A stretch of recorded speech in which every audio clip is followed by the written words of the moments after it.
Hello, this is my second vlog. I was trying to think what to talk about today. I've decided to talk about my emetophobia and eating disorder story.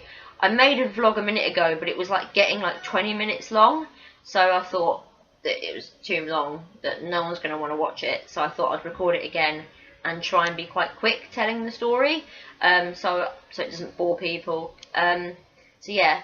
I don't know, sorry again if there's cuts in the video, and I'm sorry about my flailing hands. They just go everywhere, because my mum was saying that I do talk a lot with my hands in the other video, and just keep them here and talk.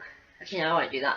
But yeah, so I try and get this out. See, I'm rambling again. This is why, because I ramble a lot. So basically, I'll try and do it as quick as I can with as much information. First of all, I developed emetophobia, which is the fear of being sick, or the fear of seeing other people be sick or being near people who are ill. I developed that when I was about 14. It just randomly came on one night. I woke up, I felt really ill, and I was panicking about it. And ever since then, I panicked about being ill. And then gradually I stuck to only eating toast and biscuits, because I felt like if I only ate toast and biscuits, then I wouldn't get ill, because you couldn't get ill off toast and biscuits. And I kind of felt in control. There was a lot of problems going on at the time, with the family, and I'd stopped going to school. I left school when I was 13 due to family problems and being bullied at school, and just a lot of things that had gone on. And so yeah, I remember just started to eat toast and biscuits. I was eating like six bits of toast a day and like 8 biscuits. So I was still eating quite a lot, but I was very limited of what I was eating. This gradually over time got smaller and smaller. I started to think, you know, I can just cut out those 2 bits of toast. I can cut out those few biscuits. And like originally it was because I was emetophobic that I didn't want to eat. But then I did start counting calories and thinking, you know, well, I could cut some more out. And it became more of a control thing, like I could control this. So eventually I started seeing a psychiatrist, and they focused a lot on my eating problems, even though I originally went there because I was hearing voices and my mood was up and down, which I'll get into in another video. But eventually it got to the point where I was only eating 2 bits of toast and 2 biscuits. And then I cut out those 2 bits of toast, and I was literally eating just 2 biscuits a day. And then the biscuit changed. I had the lowest calorie biscuit I could find. If anyone's watching in America, by the way, when I say biscuit, I mean cookie, because I think you call them cookies. We call them biscuits. So, yeah. So I was eating 2 biscuits a day, and that was it. I remember then I stopped drinking anything. The only thing I would drink was 2 cups of tea, which were like in a cup that big, with no sugar and no milk. So it was just like a tea bag dunked in some boiling water, and that was it. That went on for a while. Obviously I just lost loads of weight, and it got to the point I was 5 stone, and I was very unwell. And I used to have muscle cramps. My joints I've lost all my muscle mass. And I remember like going into hospital having bloods done. I had so many different vitamin deficiencies. And then about a week after that, I collapsed in the bathroom. The ambulance came out. My ECG was abnormal, and they took me into hospital. And they said, look, we're going to keep you in because you're not eating. And I was like, no, I want to go home, because I'd been to look round an eating disorder clinic, but I didn't want to stay there. Like, I was like, no, I want to be at home, because they wouldn't let me go home for like Christmas and birthday and stuff. And I was like, I don't want to be here. So I promised the hospital I would eat, and I didn't for about a week. And then I remember walking into my mum's bedroom and just seeing her eating a bowl of cereal. And I was like, why? You know, why can't I do this? Why can't I just fucking eat something? You know, it's ridiculous. You know, because it wasn't so much I wasn't concerned about my weight. It was more I was in control of what I was eating. I was in control of it, and because I felt like I had no control anywhere else, this was something I could control. So I was like, no, you know what? I'm gonna go and eat a bowl of cereal.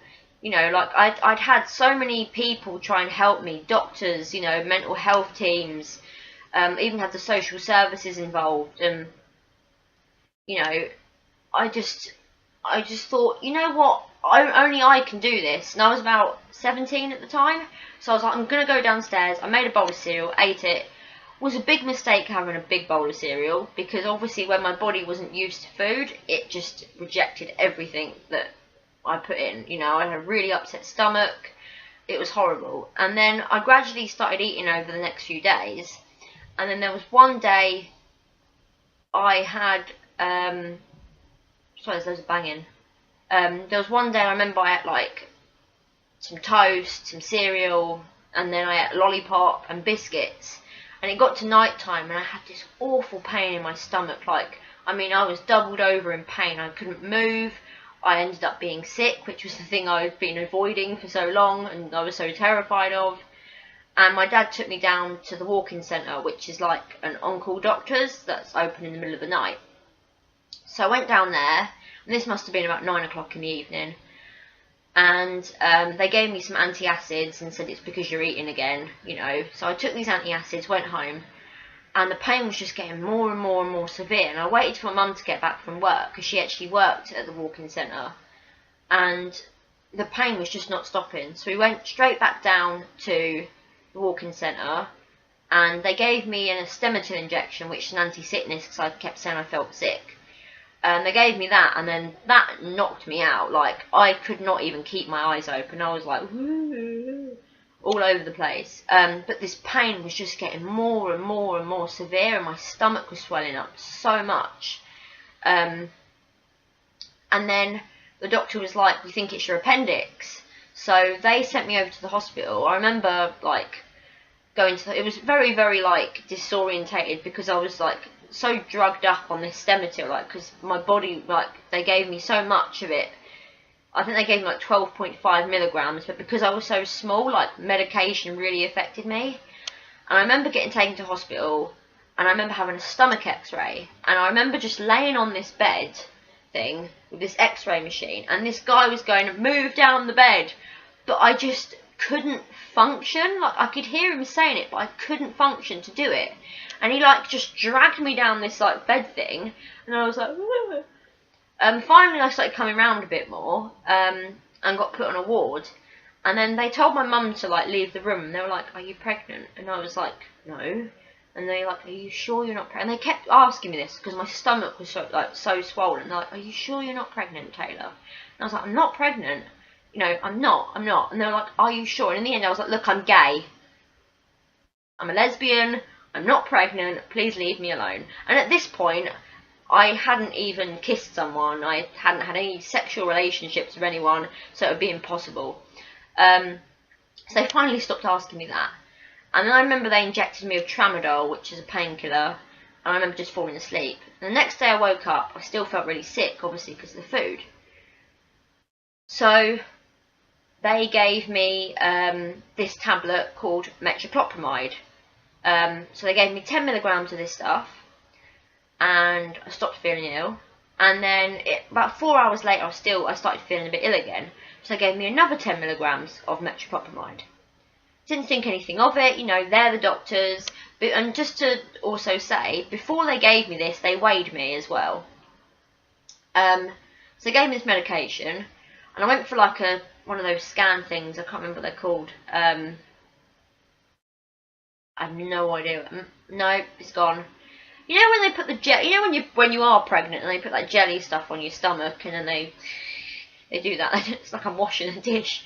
But they put that jelly stuff on your stomach, and they do that thing, and then but yeah, they did that, and there was nothing wrong. So they were like, right, okay, we're going to send you home. And they said to my parents, give me another 5 milligrams of metoclopramide, you know, when I get home.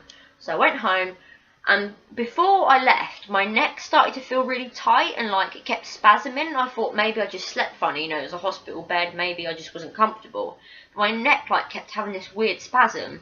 So I got home, and my mum gave me some more of this metoclopramide, and not long afterwards, I couldn't control any muscles in my body I started having these like muscle spasms, and my neck was like turning round.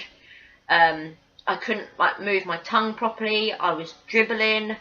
I couldn't speak. So they took me down to the walking centre and they gave me like this tablet to try and reverse the effects of it. Got home, but it just started getting worse. And then I started having seizures. So the ambulance came out. I think I passed out, and my lips went blue. And I remember my mum thinking I'd actually died.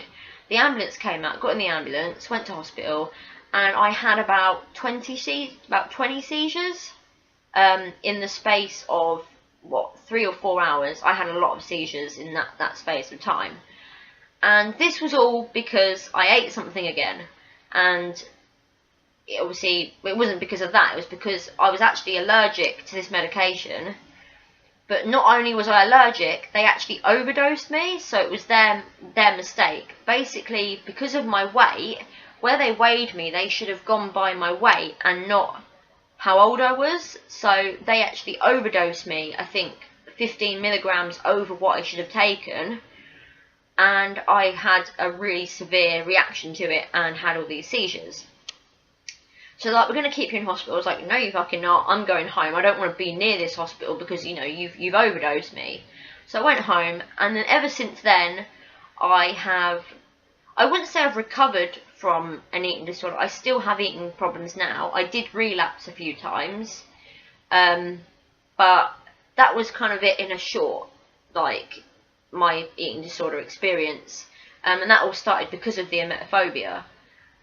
But to go through all of that and to have all those seizures and literally nearly die because I was so unwell, you know, I was so weak as it was, and having all of those seizures, it was awful, you know. And like, I still do struggle to eat now, but I'm nowhere near as bad as I was from, you know, when I was diagnosed with having anorexia, even though I didn't fit completely the category, because it wasn't that I thought I was fat, and I wasn't doing it because I thought I was fat. It was literally because I was scared of eating. I wanted to control it, but I did get diagnosed with anorexia back then.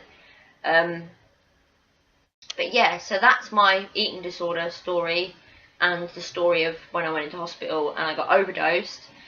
So yeah, I don't know if this video is going to be very informative or it's not going to really help anyone, but I just wanted to share my kind of experience of what happened to me. And, you know, I hope anyone who is struggling with an eating disorder does seek help and, you know, does get the courage to, you know, get help and, you know, and to get better as well, even though I know it is so difficult. Because when I remember being in that frame of mind, people saying, just please eat something, you're like, I can't do it. But it was only when I started to eat, my brain started to think, actually, okay, I need food. But when I wasn't eating, I was like, I don't need food. Like, it was very weird. When I did start to eat, my brain started actually thinking, okay, I do need to eat something now. So I really do hope people who are struggling with an eating disorder or with emetophobia as well, please try and seek help. I know it's very, very difficult. You know, I still do have emetophobia. I'm terrified of people being sick near me. You know, I'm terrified myself. I have OCD, but with my hands, like washing them because of this phobia, which I'll talk about in another vlog. But just please seek help, and if you want to talk to me about it, feel free to message me. And I hope this video kind of, you know, which isn't, I know it probably wouldn't help anyone, but that was just my experience with it. So, yeah, I will see you in the next vlog. Goodbye.